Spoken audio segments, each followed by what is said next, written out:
Radhe Radhe.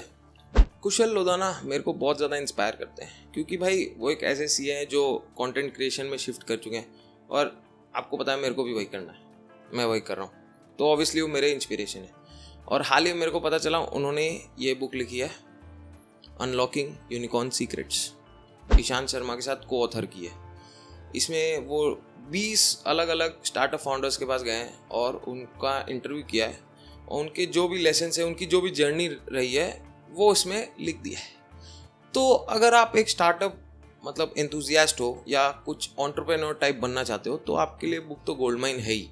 But ऐसे भी अगर आपको लाइफ में कुछ बड़ा अचीव करना है, कुछ भी करना है, तो ये बुक आपके लिए बहुत ज़रूरी है। तो मैं लेके आया हूँ आपके लिए 5 लेसन्स जो आपकी लाइफ चेंज करके रख लोगे। अच्छा, वीडियो में आगे बढ़ने से पहले वीडियो को भाई लाइक कर देना, सब्सक्राइब कर लो चैनल को और शेयर करो अपने दोस्तों के साथ। और हाँ, एक चीज़ याद रखना भाई, एंड में ना एक कर बॉल बताना है मैंने, वो कर बॉल के लिए वेट जरूर करना, पूरा वीडियो देख लेना। हाँ, तो पहला लेसन ये है ना कि experience per year is more important than years of experience. आप किसी भी कंपनी में जाओ, उनके ना हमेशा लोग ये पूछते हैं कि आपका वर्क एक्स क्या है, कितने साल काम किया है, कहाँ काम किया है, बस यही पूछते हैं, ठीक है। बट क्या ये इम्पोर्टेंट है? इम्पोर्टेंट है, बट इससे ज़्यादा इम्पोर्टेंट है एक्सपीरियंस पर ईयर। मतलब जो आपने 1 साल जो काम किया है उसमें कितना एक्सपीरियंस गेन किया है, क्या सीखा है। ऐसा हो सकता है कि भाई 3 साल का किसी का वर्क एक्स हो और किसी का 1 साल का हो, बट वो 1 साल में उसने ज़्यादा कुछ सीख लिया है जो इसने 3 साल लग गए बट सीख ही नहीं पाया, हो सकता है ना। तो ये पहला लेसन बहुत इंपॉर्टेंट है हायरिंग के लिए भी। जब लोग हायर करते हैं ये चीज़ देखना ज़रूरी है। एज एन एम्प्लॉई आपके लिए भी बहुत ज़रूरी है कि आपको ये समझना पड़ेगा कि भाई काम करो सीखने के लिए। अगर आपको नहीं सीखना है तो आप गलत जगह हो शायद, तो इससे बेटर है सीखो कहीं अच्छी जगह जाके जहाँ आपका मन लगे, जहाँ आपको सीखने मिले। सीखना ज़रूरी है। अच्छा, दूसरा लेसन क्या है पता है? Focus on value creation and not valuation. आजकल ना भाई ये बहुत ज़्यादा चर्चा में। आफ्टर दैट पेटीएम IPO, जो उसका हाई वैल्यूएशन फिर डाउनफॉल, उसके बाद ये बहुत ज़्यादा चर्चा में कि भाई स्टार्टअप्स खाली वैल्यूएशन को चेज़ करते हैं, वैल्यूएशन के पीछे पागल हैं। पहले बात गलत नहीं है, बहुत सारे स्टार्टअप फाउंडर्स हैं ऐसे जो खाली वैल्यूएशन के पीछे भाग भाग के पागल हो गए, बट अल्टीमेटली आपको भी पता है यार वो ज़्यादा दिन टिके नहीं मार्केट में, वो फेल कर गए। बट ये जो 20 है ना, ये फेल नहीं किए क्योंकि इन्होंने फोकस किया प्रॉब्लम सॉल्विंग में, वैल्यू क्रिएशन में, कस्टमर के लिए वैल्यू क्रिएट करना है। अब आप पेटीएम को ही ले लो, क्या पेटीएम के वैल्यूएशंस हाई थे? शायद थे, बट क्या पेटीएम ने वैल्यू क्रिएट किया है? हाँ किया है। आप ही बताओ नहीं किया है? UPI से पहले आप बैंक अकाउंट को पेटीएम से लिंक करके पेटीएम वॉलेट में पैसे डाल के एक UPI की तरह ही तो यूज़ कर रहे थे। और वो जो डब्बा आया भाई पेटीएम पर 50 रुपये प्राप्त हुए, वो कितना यूज़फुल है। मैंने देखा यार लोगों को स्कैम करते हुए कि वो फेक पेटीएम वाला स्क्रीनशॉट डाल देते थे, दुकानदार बेवकूफ़ बन रहे थे। तो क्या पेटीएम वैल्यू क्रिएट कर रहा है? हाँ कर रहा है ना यार, तो इसीलिए तो बड़े सक्सेसफुल बन पा रहे हैं। तो अगर आप स्टार्टअप करना चाहते हो, कुछ भी बड़ा करना चाहते हो, बिजनेस करना चाहते हो, ये ध्यान रखो भाई वैल्यूएशन छोटी मोटी चीज़ें है, आती जाती रहेगी। बड़ा बनोगे नहीं बनोगे कोई बात नहीं, वैल्यू क्रिएट करो एम्प्लॉयज़ के लिए, कस्टमर्स के लिए, अपने आसपास के इन्वेस्टर्स के लिए। वैल्यू क्रिएशन ज़रूरी है। अच्छा, तीसरा लेसन बहुत फनी सा है। Fund raising is like dating. जी जब आप कोई पार्टनर खोज रहे होते हो, डेट करना चाहते हो, तो क्या करते हो? अटेम्प्ट्स लेते हो, अप्रोच करते हो, पिच करते हो, राइट। बट उसमें भी क्या होता है ना, अगर आप ज़्यादा डेस्परेट साउंड करोगे या ज़्यादा डेस्परेट लगोगे तो भाई आप कभी भी सक्सेसफुल नहीं हो पाओगे अपने लिए पार्टनर ढूंढने में। फंड रेजिंग भी बिल्कुल सेम है।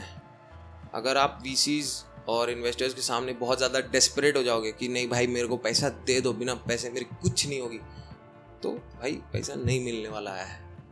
उससे बेटर है कि उनको अपनी पिच रखो, उनको बताओ कि आप उनके लिए क्यों ज़रूरी हो, या आप पर वो क्यों ट्रस्ट करें, आप पर वो क्यों पैसा लगाएं, और उनकी लाइफ में क्या इंप्रूवमेंट आएगा आप पर इन्वेस्ट करने से।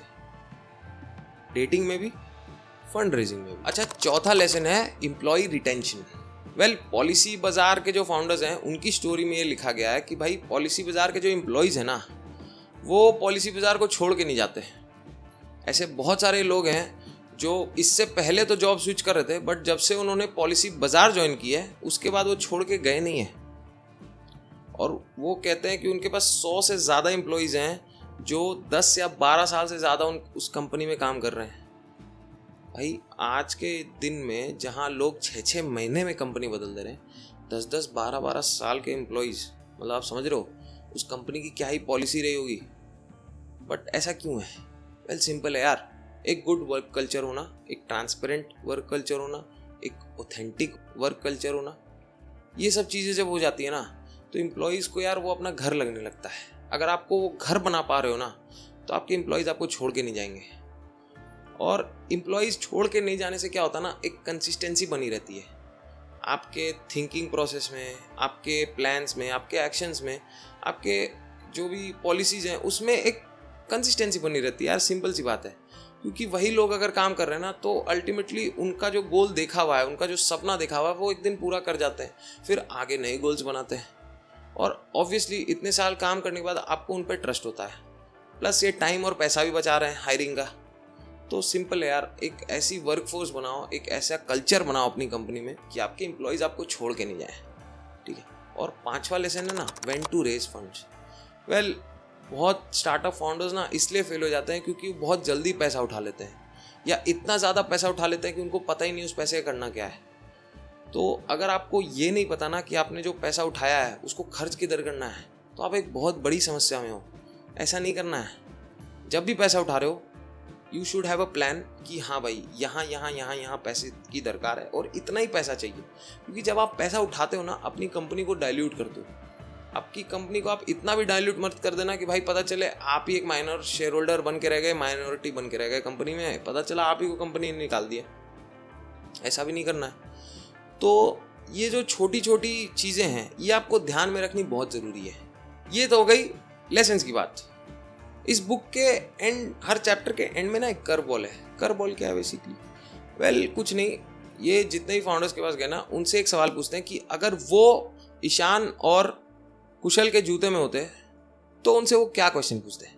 वेल सारे फाउंडर्स का स्टोरीज पढ़ने के बाद मेरे को जो सबसे इंटरेस्टिंग क्वेश्चन लगा है ना वो लगा है एरुडिटस के फाउंडर का, जिन्होंने पूछा है कि भाई अगर टूमस्टोन पे कुछ लिखवाना चाहोगे तो क्या लिखवाना चाहोगे। मेरे को ये सवाल बड़ा इंटरेस्टिंग लगा। जवाब मैं आपको नहीं बताऊंगा, आपको पढ़ना पड़ेगा। और बाकी सारे फाउंडर्स के भी अगर आपको कर्व बॉल क्वेश्चन जानने हैं तो भाई किताब मंगाओ और पढ़ो मस्त, ठीक है। लिंक मैं डिस्क्रिप्शन में डाल दे रहा हूँ बुक का, ठीक है। हाँ, तो क्यों ज़रूरी है सवाल? क्योंकि भाई देखो अल्टीमेटली है ना यार, जैसे मैं बोलता हूँ हम एक दिन मर जाएंगे, हमारी कर्म रह जाएंगे। तो आपने जो कर्म किया वो इम्पोर्टेंट है। आपने जो अचीव कर लिया ठीक है, बट आपने कितने लोगों के लाइव्स को अफेक्ट किया, कितने लोगों के लाइव्स को बेटर किया, कितने लोग आपको याद रखते हैं, कितने लोग आपका नाम सुनकर स्माइल करते हैं, ये ज़रूरी हो जाता है। इस पे फोकस करो, आप ना लाइफ में कभी गलत नहीं रहोगे, ठीक है। मिलते हैं आपसे नेक्स्ट वीडियो में। जय श्री श्याम।